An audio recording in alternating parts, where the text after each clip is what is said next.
donc la formule C, qui est la cause.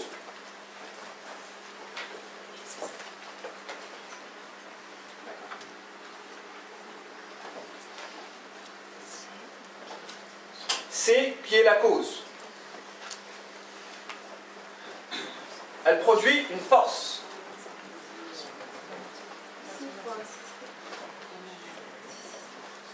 Qui produit à son tour une pression qui pousse à un exutoire.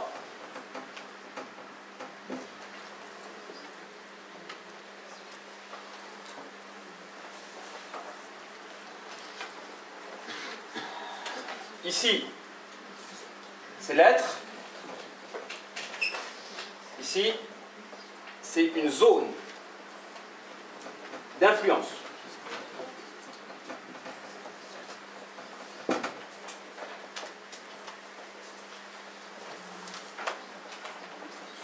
Vous avez compris ou pas? Non. Non. Alors il y a une cause. Le célibat peut être une cause. Le célibat va générer une force. La force de convoiter le sexe complémentaire. Ceci va générer une pression. Donc là, ça rentre dans l'interne. Une pression dans l'être. Une pulsion. L'exutoire. S'il est sain, c'est le mariage. S'il est malsain, c'est la pornographie. Et ça va faire un cercle vicieux. L'exutoire peut re-accentuer la pression. Et aussi, deuxième cercle vicieux, la cause initiale, puisque à force d'assouvir dans l'illicite, vous diminuez les chances de vous marier. Ça va augmenter les démons, et donc, qui dit augmentation des démons, dit incapacité à vous ranger dans le filet. Donc, addiction. Dès que l'exutoire n'est pas sain, cela génère une addiction.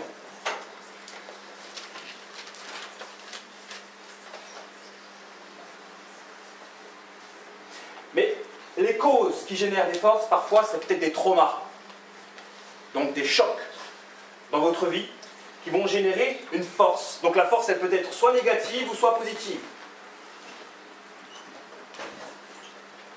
Parfois, la cause, elle peut générer une force positive, une prise de conscience et un réveil qui va générer une pression, une envie de pratiquer, qui va se traduire par un exutoire, exprimer cette envie de pratiquer en allant à la mosquée. Vous avez le phénomène dans cette formule-là qui explique les mouvements. Et c'est par l'analyse de cette formule-là que vous allez comprendre certaines maladies, dont la fibromyalgie, qui résulte de deux cercles vicieux. Un cercle vicieux externe lié à une relation et un cercle vicieux interne. Parce que c'est les cercles vicieux, et on verra tout à l'heure avec la crise financière mondiale qui s'annonce, le cercle vicieux mène à la ruine et au désastre. Et Satan aspire à vous mettre dans des cercles vicieux. Si la cause, votre solitude, peut être une cause qui peut vous pousser justement à chercher de la fréquentation. Et si cette fréquentation n'est pas saine, il va y avoir une pression négative qui peut être l'action d'exprimer cette pression négative par la prise de drogue. Et donc là, exutoire malsain, en fait, dès qu'il y a un exutoire malsain par rapport à une pression, il y a addiction. Addiction.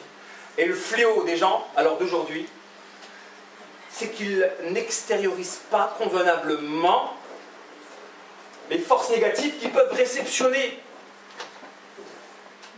Et les gens, ils réceptionnent des forces négatives à cause des personnes affectées par des troubles de la personnalité, parce que ces gens-là ont la caractéristique de produire des forces négatives, puissantes, plus que la normale.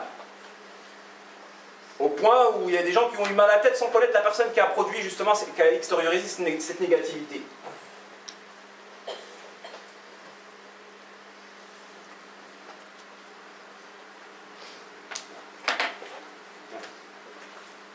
questions à la fin, Inch'Allah. Des questions à la fin, Inch'Allah. Donc cette formule-là, on la met de côté, elle est très importante. Elle va vous permettre de comprendre certaines maladies. Parce que quand cette pression-là, interne, n'est pas extériorisée, il y a cette notion de déchet. Comme il en va de même pour le monde temporel. Quand les déchets restent, ça pourrit. Et quand ça pourrit, ça devient toxique. Et bien, quand il y a des forces négatives qui ne sont pas bien évacuées, parce que vous ne les évacuez pas, vous pouvez intérioriser un flux négatif, ça peut se traduire par des éruptions cutanées. Vitiligo. La peau, directement, c'est la peau qui s'exprime, parce que c'est évacué carrément par le corps. Le corps, en fait, a un langage. Le corps, en réalité, possède un langage. Et quand vous n'évacuez pas correctement les flux négatifs que vous pouvez réceptionner, ce déchet qui va rester en vous va se traduire. Ce déchet qui va rester en vous va se traduire.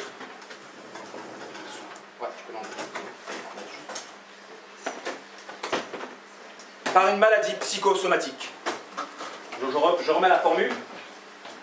C génère une force qui génère à son tour une pression qui génère l'exutoire. Là, on va exprimer cette pression-là. Prenons l'exemple du claustrophobe. La cause, imaginez une personne qui a été incarcérée, injustement. Ça a provoqué un traumatisme. Il a été incarcéré injustement. Donc il y a une peur de l'avenir, puisqu'il ne sait pas quand est-ce qu'il va être libéré. Ça va générer un traumatisme à cause de cette peur-là qui va absorber, parce que l'anxiété, l'angoisse permet l'absorption ténébreuse. Qui va générer une force négative, donc en fait l'injustice, la force négative, l'angoisse, qui génère une pression. Mais cette pression-là ne peut pas être extériorisée parce que vous êtes en prison. Vous ne pouvez pas vous libérer de la prison, puisque l'injustice impliquerait libération. Donc vous êtes enfermé. Cette pression-là peut se traduire en interne, par un mal-être consécutif à l'enfermement. La personne est libérée de prison. Quelques mois plus tard, elle est libérée de prison, etc. Elle sort. Le traumatisme, en réalité, c'est un événement qui vous relie à cet événement-là, ce choc-là, par la symbolique, souvent dans l'inconscient. Donc, dès que cette personne-là, elle va rentrer dans un bus ou dans un endroit fermé, dans son subconscient, il va avoir association avec cet événement choquant pour faire réintroduire le flux ténébreux de cet événement choquant. Et c'est ça un traumatisme. Un trauma, c'est qu'un événement choquant, même de votre passé, peut toujours influer sur vous dans le futur s'il y a association par la symbolique entre un événement présent et l'événement passé.